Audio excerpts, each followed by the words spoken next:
Hey, it's Albert here with ClickFunnels Support. I wanted to go ahead and go over this with you. Let's go ahead and I'll bring in one of my funnels here so we can go over this. All right, so you're going to want to go to your order page. All right, you're going to want to go to your publishing, go to your disable. All right, and I know that yours, I think you said it was enabled, and it's getting stuck, right? So it's not updating as you would like it to. So what you're going to need to go ahead and do that, update it. All right, and then go ahead and grab your step here. All right, and just give it a minute and let that process. It's going to adjust in the background. All right, and then go ahead and move it back.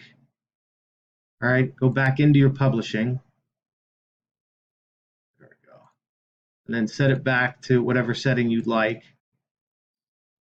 Okay, and that should update it.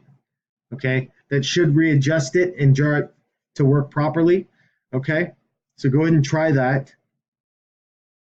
All right, and then let me know if that works for you. Okay.